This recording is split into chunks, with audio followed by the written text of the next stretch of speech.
Hey everybody, welcome back to the channel, and thanks for anybody that happened to stumble onto this by mistake. Wanted to do a slip joint video for you tonight.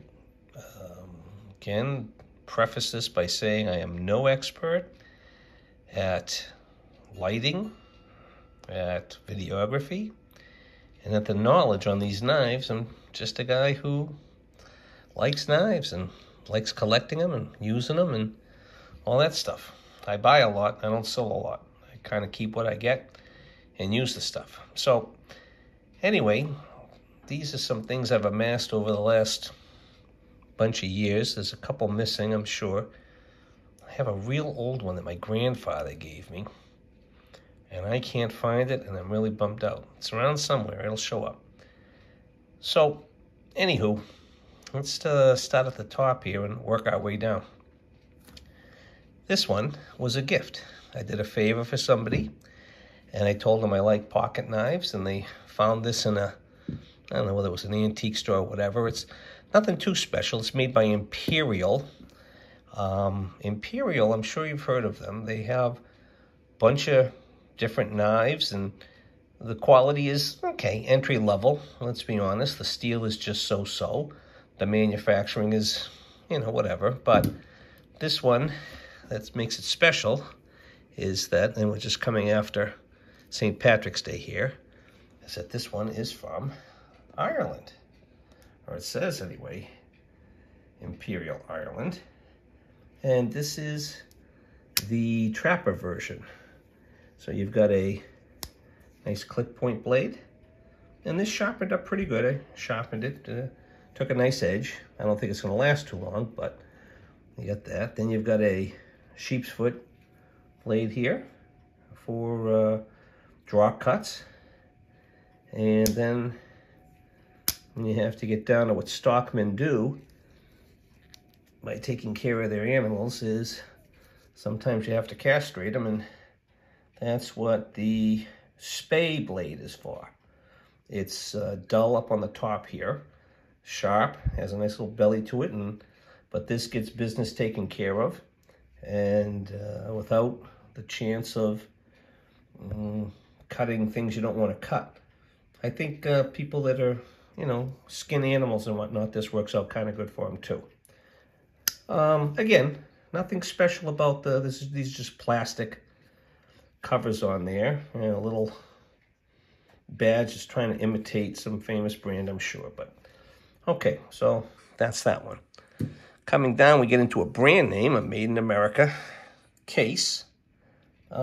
These are extremely popular, extremely available.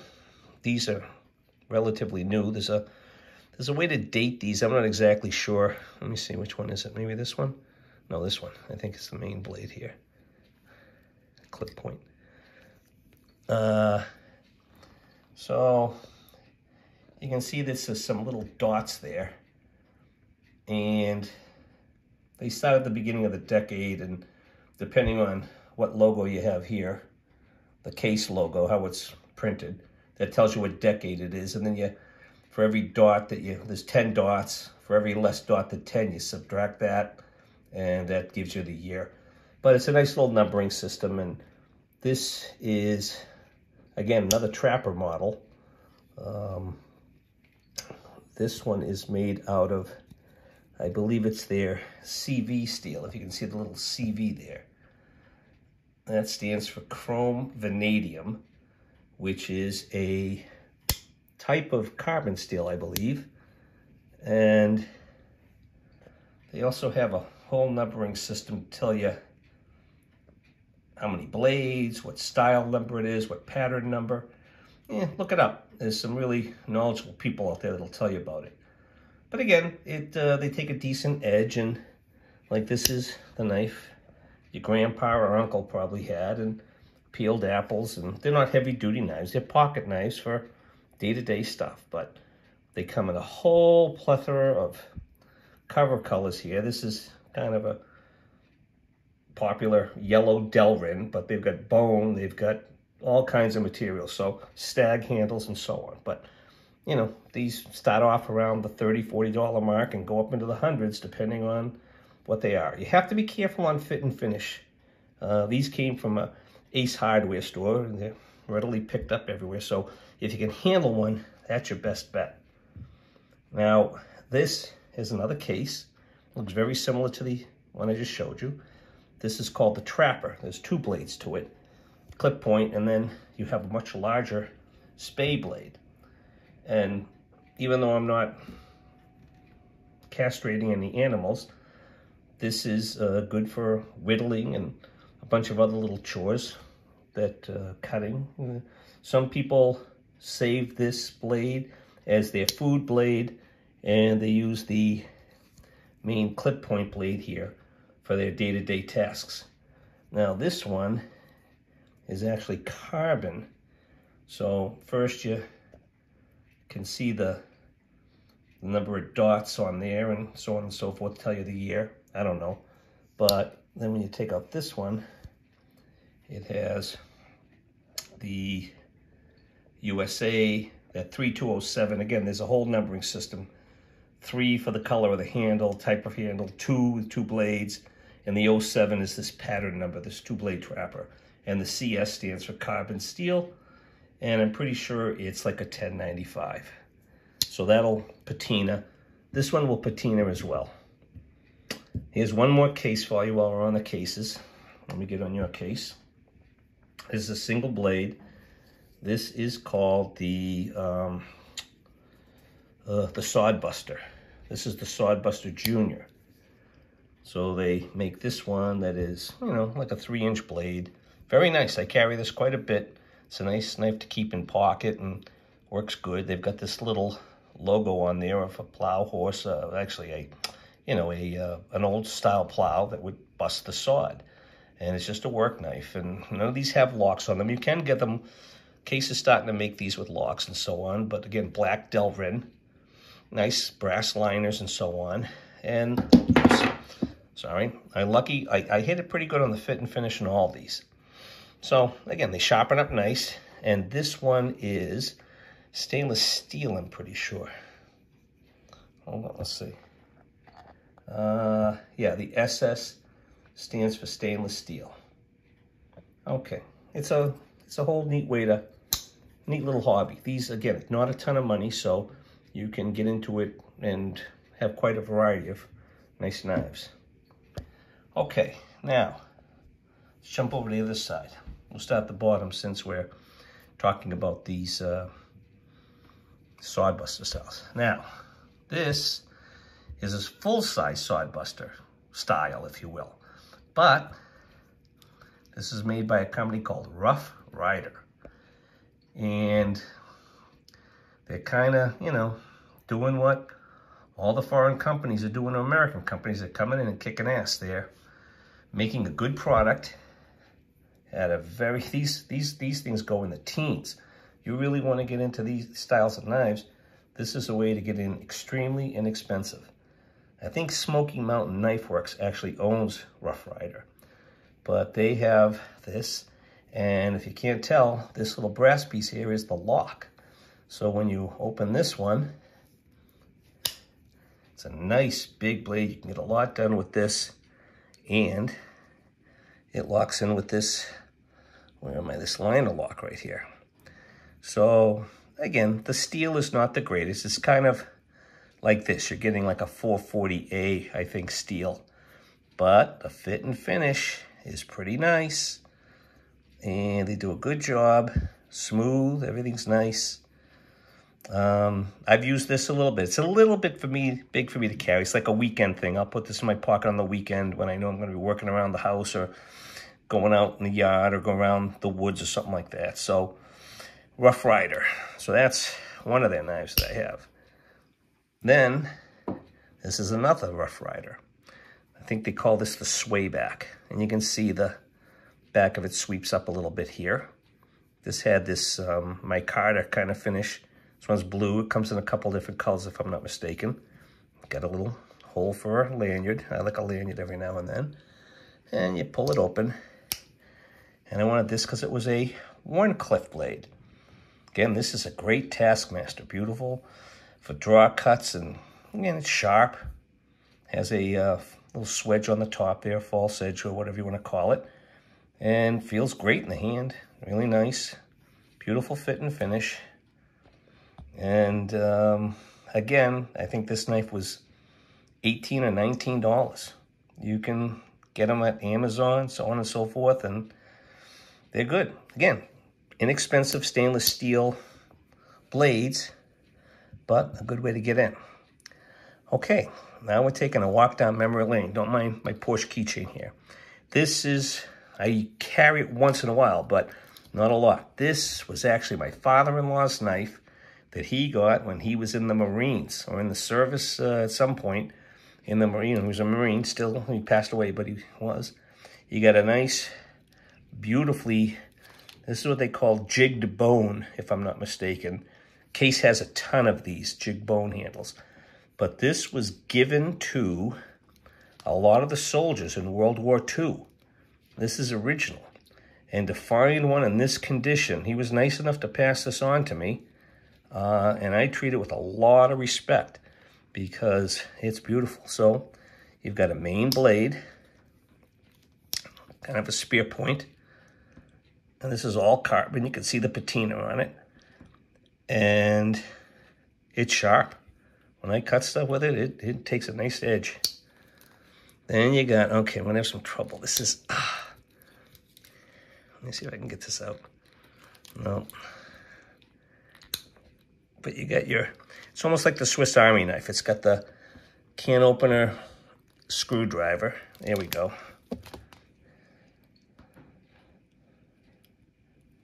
Look at that, still, look at the thickness on that. This is serious, you know, they made it out of good stuff.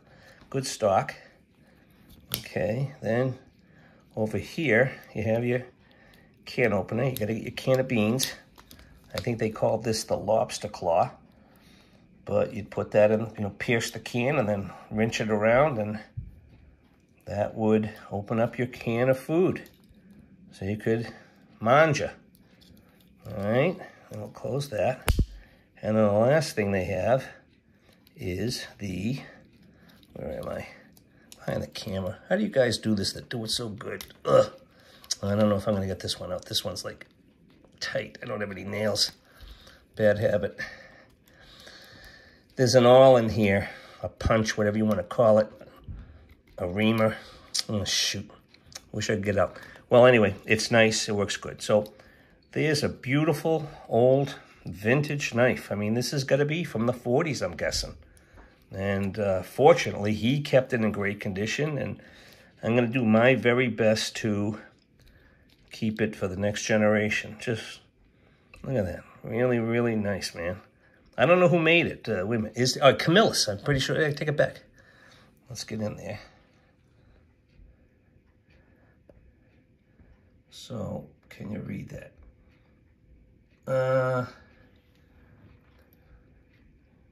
Pretty sure it says Camillus. Let me come down here a little bit. We can zoom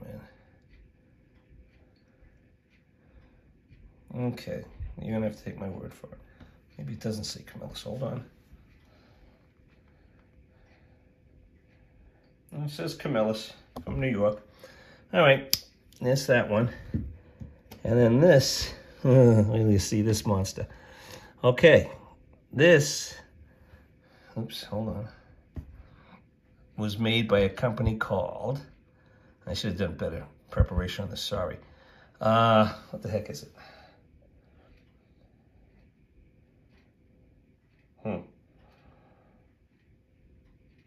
Oh, gosh.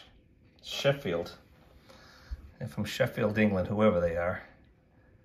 If you can read it, tell me. There you go. 1XL, genuine Worston Hawk, I don't know. Sheffield, England. So there's what your pen knife was. Pen blade, I guess. Look at that, man. Has that thing been sharpened or what? Whew. Again, jigged handles. Okay, and then here's we lost it, the big main blade, but let me take this out maybe, I can open it better. The main blade broke and he ground it down so that he could have a flathead screwdriver, basically. You did what you could with what you had back then. Okay. You open it up. Boom. So there you go. All right, I know this isn't too rich with information, but there you go.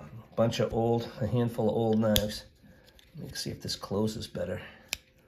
You gotta get it in there, because see, it's a little dangerous, but anyway, again, that's just kind of, I keep it on my desk, and every once in a while I'll pull it out and use it for something, but it's more of a memento than anything. It's not too safe. Okay, so you stuck around till the end. Thank you for doing that. I'm going to show you a little bonus. I don't know if you've been seeing this thing down here. This was my father's. So again, this is probably from the 40s or the 50s. Kind of got that retro look to it. Looks like it might fit on a watch chain, you know, pocket watch chain or something, and go into your vest pocket. And look at the fine engraving on it. And there was a spot if, again, you wanted to put your initials or something right there in the middle. So you look at this and you say, what the heck is that? That's what I used to say. But you pull up this little piece here. Let me zoom out a little so you can maybe see it a little better. And when you pick this up, this little hook here, it exposes these tools right over here. And this is like a little fingernail kit. So you got to be careful, because these they put there's a, let me see if I can do this better. Okay. All right, so you have three tools in here. So your blade's right here in the middle. Then this one is a cuticle pusher, and there's a file on it too. You see that little scoop to it? That's, I guess you'd put that up and you push your cuticles back with it. And then this thing here is very sharp, that you could use it as a fruit blade, I'm guessing, to cut fruit. But I think what it's really for is to cut your cuticles. Or if you have a hangnail or something like that, it'll let you cut them off. And the idea is you say, okay, I want to use this tool. You notice this has this little hook right here. When you put the blade, the tool into place, there's a little notch on the back of it. Let's see if we can see that. And so when you get it into place, you push this down, and that locks. It acts as a lock. You have to hold it, but it acts as a lock to hold that tool in place, so it's solid when you're using it. It's not gonna, you have to be careful, but it's gonna stay in place for you. So I got a little work to do on this in terms of cleaning it up, but I had this in my little jewelry case for the longest time. I was actually looking for that knife I couldn't find. I told you my grandfather's knife. I said, maybe I left it in my jewelry box, and I found this thing. I forgot about it, really. I got this after my father passed and just put it away. I'm going to start carrying this and maybe take better care of my nails. So, how's that? Kind of cool. All right. So, there you go. Some modern stuff, some old stuff, some cheapo stuff, some unique stuff. There you go. Hope it gave you a little enjoyment to your day, your evening, your morning, whatever it may be. Always wanted a Porsche. I've had this since I've been about 13 years old. If you're as old as me, you remember these kind of keychains. They had every logo out there. But, anywho. Okay, 10 minutes or so. That's enough rambling. Thanks for listening. If you want to like it, you can. If you want to share it, feel free. If you want to subscribe, okay, we'd like it. But doesn't matter. I'm not in it for the money. I'm here for the fun. Thanks, everybody. Talk to you later.